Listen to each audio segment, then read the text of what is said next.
ورسوله وبعد فإن خير الكلام كلام الله وخير الهدي هدي محمد صلى الله عليه وآله وسلم وشر الأمور محدثاتها فإن كل محدثة بدعة وكل بدعة ضلالة وكل ضلالة في النار.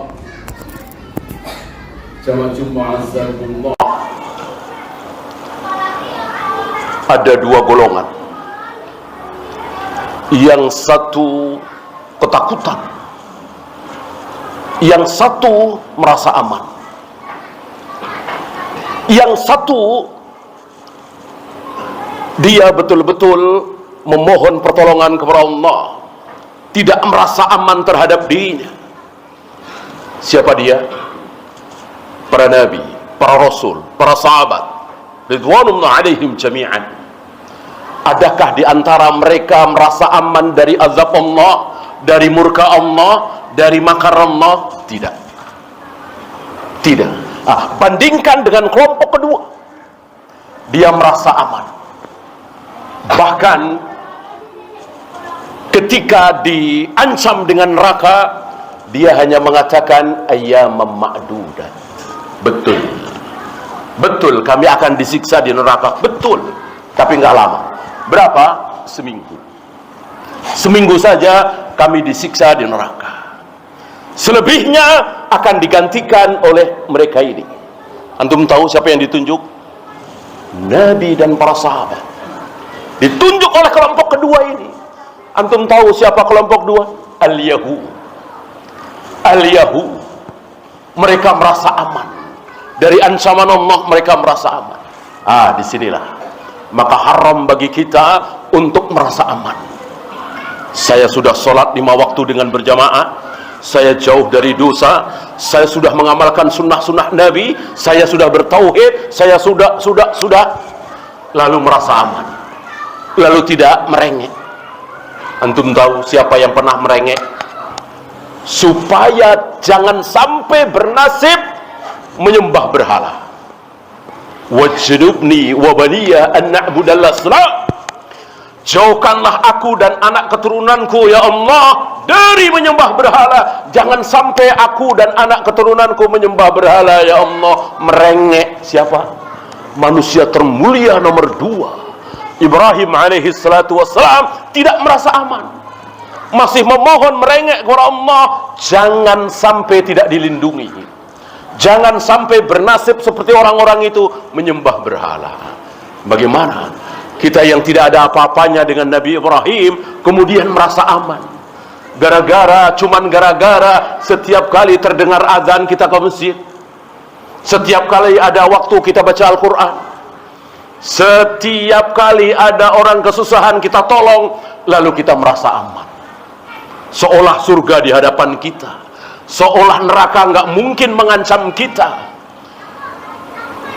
Kita lupa bahwa ada orang yang jarak dia ke surga tinggal sejengkal, tinggal sedikit lagi masuk surga. Tapi Allah berkehendak lain. Allah menghendaki bahwa dia masuk neraka. Antum bisa bayangkan apa yang dia lakukan. Jarak dia dengan surga tinggal sejengkal. Barangkali dia jauh sekali dari maksiat. Tidak ada perintah Allah yang dia tidak taati. Yang wajib, yang mustahab, yang sunat, yang nawafil dia lakukan. Ya salat malam, ya sedekah, ya duha, ya Senin Kamis. Ya, tapi akhirnya dia masuk neraka. Karena apa? Karena catatan mendahului. Mustahilkah itu menimpa diri kita? Tentu tidak mustahil. Mustahil dari mana? Adakah wahyu, adakah Al-Quran, adakah sabda Nabi alaihi salatu wassalam menjamin kita? Tidak ada. Kalau Bilal jelas sudah ditunggu terompahnya di surga, ya kan? Kalau temannya Abdullah bin Amr bin As jelas 3 kali berturut-turut datang kepada Nabi. Sebelum datang Nabi mengatakan sebentar lagi akan datang calon penghuni surga. Apalagi 10 orang yang disebut namanya, Abu Bakar, Umar, Utsman, Ali, Zubair, Tolha dan seterusnya. Jelas sekali. Itu pun mereka tidak mentang-mentang, itu pun mereka tidak merasa aman, itu pun mereka menangis ketika mendengar ancaman-ancaman Allah tentang neraka. Lalu bagaimana hari ini kita yang tidak seberapa taat kepada Allah, masih banyak berbuat maksiat, kemudian merasa aman? Jangan sampai kita bernasib seperti orang-orang Yahudi. Mereka betul-betul merasa aman dari azab Allah dan langsung diazab. Aqulu qauli hadza astaghfirullah li wa lakum.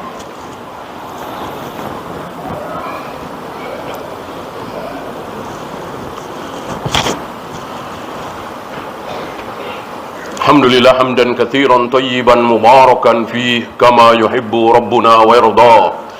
Asyhadu an la ilaha illallah wahdahu la syarika lah wa asyhadu anna Muhammadan abduhu wa rasuluhu wa ba'd. Sabit bin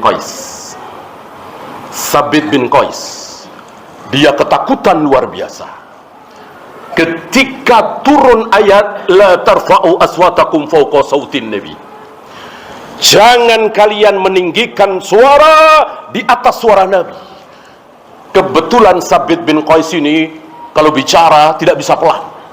Ada orang jenis seperti itu, kalau bicara keras, maka dia takut karena ancamannya luar biasa, hapus amalnya. Orang yang bersuara keras melebihi suara Nabi alaihi salatu wassalam terancam hapus amalnya. Ancaman Allah dalam surat Al-Hujurat, ya kan? Ini luar biasa. Meninggikan suara lebih dari Nabi, terancam amalannya hapus. Bagaimana yang mendahului Nabi? Nabi nggak pernah baca salawat nariyah, dia rajin membaca salawat nariyah. Nabi dan para sahabat tidak pernah merayakan maulid Nabi, dia dengan bangganya merayakan maulid Nabi. Rasul dan para sahabat tidak pernah sholat Rebo Wakasan, sholat nisfu Sa'ban, dengan bangganya mereka lakukan. Kayak apa dosanya? Cuman lebih suaranya dari Nabi saja terancam antah batu amalukum wa lam la tashabu. Hapus amal kalian sementara kalian tidak tahu, tidak sadar. Bagaimana orang yang beribadah dengan ibadah yang tidak pernah dicontohkan oleh Rasul dan para sahabat? Maka setelah turun ayat ini, Sabit bin Qais tidak berani ketemu Nabi alaihi salatu wassalam. Khawatir nanti tidak sengaja bersuara keras melebihi suara Nabi alaihi salatu wassalam. Maka Sabit bin Qais berdiam diri di rumah dan terus menangis ketakutan, khawatir. Mungkin 3 hari, 4 hari, 5 hari, sebagaimana kebiasaan Nabi alaihi salatu wassalam, tidak cuek dengan sahabatnya, jamaahnya, tidak seperti kita, ya. Apalagi Nabi setelah selesai salat, salam mengimami, beliau selalu menghadap ke makmum. Jadi beliau tahu si A tidak ada, si B tidak ada, sekali 2 kali barangkali, ini beberapa hari nggak kelihatan. Maka beliau bertanya, kenapa, kemana Sabit bin Qais? Dijawab, dia menangis terus di rumahnya, ketakutan. Setelah apa? Setelah turun ayat itu, dia khawatir amalnya akan hapus. Maka dipanggillah Sabit bin Qais. Setelah menghadap Nabi alaihi salatu wassalam, Nabi menghibur. Hidup mulia, mati syahid, masuk surga, dan 3-tiganya tercapai. Siapa yang tidak memulakan satu sahabat ini, sahabiyun jalil, Sabit bin Qais. Yang kedua, mati syahid dalam perang Yamamah. Bahkan ada kejadian unik, ada seseorang yang bermimpi setelah dia meninggal. Yang terakhir masuk surga, jelas jaminan dari Nabi alaihi salatu wassalam. Apa?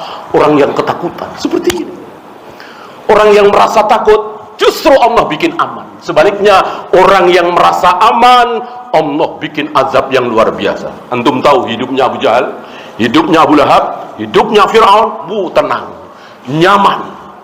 Bahkan dengan congkaknya mengatakan, ana rabbukumul a'la, Tuhan itu ya aku ini, Tuhan yang maha tinggi ya saya ini. Dengan punggahnya, sombongnya, seolah dia mengatur jagat raya alam semesta. Ya, bagaimana Namrud ketika Nabi Ibrahim mengatakan Allah Allah lah yang menghidupkan dan mematikan. Dengan sombongnya dia, aku pun bisa. Aku bisa menghidupkan, aku bisa mematikan. Dipanggil dua orang. Yang satu bunuh, aku matikan dia. Yang satu biarkan hidup, aku hidupkan dia. Lihat betapa berakhir dengan kesedihan ketika orang merasa aman. Maka sekali lagi, haram bagi kita merasa aman, sesoleh apapun kita, sehebat apapun kita. Bahkan jangan sampai kita merasa lebih bersih dari yang lain. Dia jadi wali kota baru setengah tahun sudah korupsi. Kalau saya sampai akhir jabatan aman uang negara. Nah, itu jangan sampai kita ucapkan seperti ini ke sebuah kesombongan. Apa ada jaminan wahyu kalau kita yang jadi wali kota, kita yang jadi gubernur, selamat uang negara, tidak akan korupsi? Mana jaminan?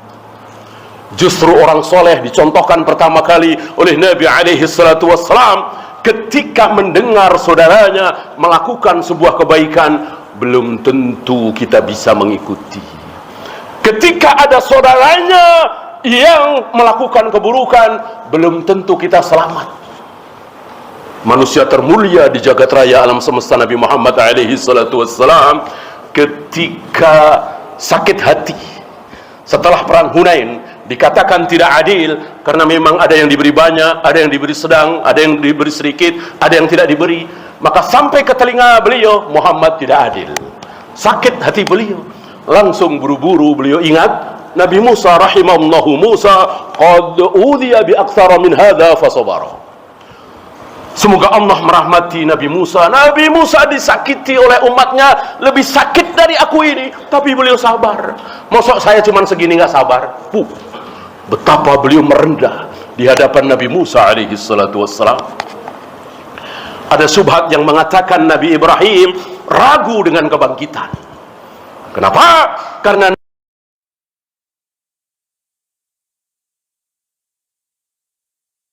untuk mengambil 4 ekor burung, dibunuh, dicacat, dicampur aduk, dilumatkan, dibagi 4 dan seterusnya. Pemandangan yang luar biasa seandainya kita saksikan itu. Muncul syubhat di kalangan kafir Quraisy dan Yahudi, Ibrahim ragu dengan kebangkitan. Apa kata Nabi? Tidak mungkin. Tidak mungkin Khalilullah, Khalilur Rahman, Abul Anbiya ragu dengan kebangkitan. Kalau beliau ragu, aku lebih ragu. Kalau Nabi Ibrahim ragu, aku lebih ragu. Lihat, beliau bela saudaranya. Beliau tidak merasa senang ketika saudaranya difitnah, dijelekkan, justru dibela. Kalau Nabi Ibrahim ragu, aku lebih ragu. Aku ini siapa? Kira-kira begitu. Tidak seperti kita. Betapa sombongnya kita. Dia boleh ragu, aku nggak mungkin. Itulah kita. Ketika beliau mengomentari Nabi Yusuf waktu di penjara dan dipersilahkan oleh Al-Aziz untuk keluar dari penjara, Nabi Yusuf menolak. Aku nggak mau. Sebelum fitnah itu dibereskan, kan aku di penjara karena fitnah Zulaikha. Dia mau fitnah aku mau berbuat kurang ajar terhadap dia, dan itu fitnah. Bereskan dulu, aku baru mau keluar. Kalau tidak, aku tidak mau keluar. Apa kata Nabi Muhammad Rasulullah alaihi salatu wassalam? Kalau aku yang jadi Nabi Yusuf di penjara disuruh keluar, tentu aku keluar. Kenapa? Ya tidak enak kan di penjara, sangat tidak enak. Betapa kuatnya Nabi Yusuf, tidak mau keluar dari penjara. Kalau aku sudah mau. Lihat, beliau merendah di hadapan Nabi Yusuf alaihi salatu wassalam. Padahal jelas beliau jauh lebih mulia dari Nabi Yusuf. Beliau lebih mulia dari Nabi Musa, bahkan lebih mulia dari Nabi Ibrahim, bahkan lebih mulia dari seluruh para nabi, para rasul alaihi wassalatu wassalam. Inilah contoh teladan kita. Tidak merasa hebat, tidak merasa suci, tidak seperti kita. Allahumma salli ala Muhammad wa ala ali Muhammad kama sallaita ala Ibrahim wa ala ali Ibrahim innaka Hamidum Majid. Allahumma ighfiril muslimina wal muslimat wal mu'minina wal mu'minat al ahya'i minhum wal amwat. Rabbana la tuzigh qulubana ba'da idh hadaytana wa hab lana min ladunka rahmah innaka antal wahhab. Rabbana atina fid dunya hasanah wa fil akhirati hasanah wa qina adzaban. Qimus